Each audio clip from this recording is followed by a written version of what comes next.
माँ भैरवी उच्च विद्यालय प्रधान शिक्षयित्री नाँरे अभियोग आणिले 10वीं श्रेणी छात्री।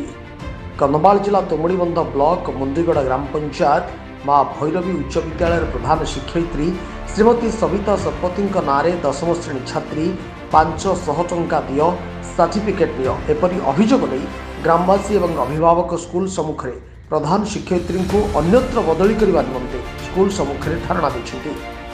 ए दुर्नीतिर सत्य जानिबा पय प्रतिनिधि बारंबार न्यूज प्रसारण करुथिले मध्य सत्य सामना को आसी पार नथिला।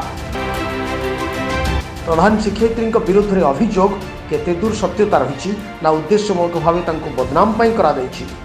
आपण सुनि दियंतु प्रथमे छात्री प्रतिक्रिया। हाई स्कूल मुंडीगढ़ पढ़ुली आउ 10th क्लास पढ़ुली सर्टिफिकेट नाबा पय मु जते बेला आस्थिली मैम कहले जे मते पैसा दियो तापर सर्टिफिकेट नै दियो। केते कोन पैसा अंत मागिला 500 मागी छन। अच्छा तो आपण टीसी पाइले नाही मु पाइनी। तो आज जो धारण तो बसचंती कोन पाई सर्टिफिकेट पाई जो पर्यंत हमको सर्टिफिकेट दिया जबने से पर्यंत आमे एठू आमे पहुंचीलु प्रधान शिक्षयित्री पाखरे। घटना संपर्क में किछि लोके किछि कार्य को नहीं मते बदनाम करुछंती बोली प्रकाश करिसंती प्रधान शिक्षयित्री। मो नारे आसीथिबा एलिगेशन तो संपूर्ण मिथ्या आउ भित्तिहीन मध्य। और द्वितीय कथा है जो ताला पड़ार कारण तो मुझे कहीपरि या रविवार दिन मुझेतु कटक बोर्ड ऑफिस जाइली से शनिवार दिन राति 9टारे आमर सरपंच मैडम जड़े पीएन का हाथ में गोटे लेटर पठे जोटा कि 5T संपर्क में बैठक करने कही जेहेतु मु शुक्रवार दिन सर्टिफिकेट आनिली शुक्रवार दिन ठारू राति पहुँचली शनिवार दिन प्रयास परीक्षा है घंटे स्कूल गला जाकि प्रत्येक पिलांकर वीकली वेरिफिकेशन करुली सर्टिफिकेट आउ काम सील सिग्नेचर इत्यादि करुली। दीर्घ 21 वर्ष है विद्यालय में रही मु बदनाम हुई नथिली किंतु वर्तमान सामान्य 500 टंका बदनाम होछि। जो छात्री 500 टंकार अभियोग आनिले से छात्री कैमरा सामने अभिभावक कहिबारु 500 टंका मागिबा कथा कहिथिली बोली प्रधान शिक्षयित्री को क्षमा मागिथिले।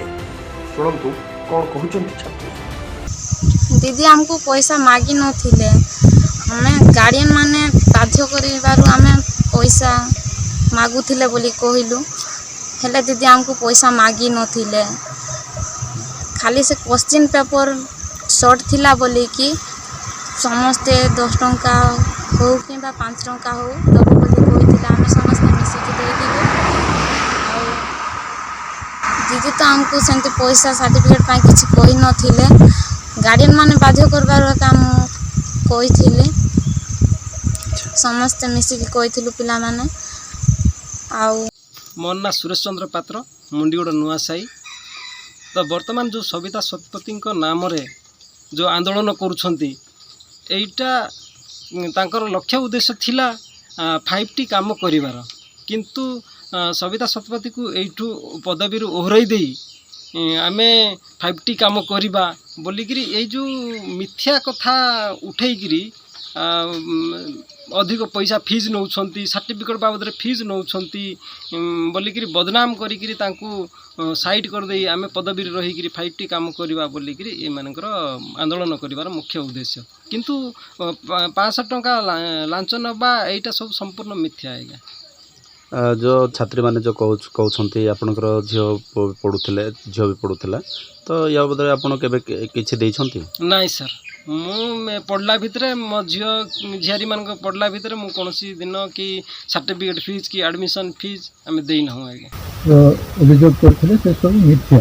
काहेकि ना बहुत दिन तांको एग्नेस्ट तांको स्टाफ ही एग्नेस्ट करी आसुछंती तो एबे नै जते बेले कि छचिंगार स्कूल थिला समय रे मध्ये से माने केवल हेडमिस्ट्रेस ऊपर ही तांकर एग्नेस्ट तो से छात्र छात्री मान को से माने प्रवर्ताई करी तो मिथ्या अभियोग से माने क्योंकि से संपूर्ण मिथ्या।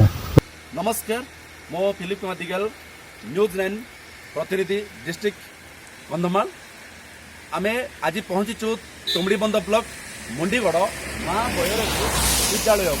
ये माँ भैरवी विद्यालय जोड़ा रही अच्छी यही जगार आंदोलन में बसी मुंडीगड़ ग्रामवासी एवं छात्र छात्री अभिभावक अभिभावक मैंने जो धारणा देते से जगह गोटे विषय कहते जे 500 टंका दियो आ सर्टिफिकेट नियो यही अभियोग जगह धारणा बसी किंतु आज आम जो न्यूज 9 आम प्रसारित करूँ प्रसारित है आज सत्यता बाहरी पड़ा जे जो छात्री अभियोग आनी 500 टंका दियो आ सर्टिफिकेट नियो से छात्री जो 10वीं श्रेणी छात्री आज संपूर्ण भाव में मिथ्या बोलिकी कैमरा सामने से प्रकाश कर सहित जे कि प्रधान शिक्षयित्री सविता शतपथी रही से क्षमा प्रार्थना कर कैमरा सम्मुख में देखा जाऊ प्रकृत में सत्यता कौ जगह थी कहीं सेमती कहुला आम पचार से कहले मत अभिभावक मैंने कहवाई बाध्य करते तेणु मुझे मुंडीगढ़ माँ भैरवी विद्यालय फिलिप कुमार दयाल न्यूज 9 ओडिया।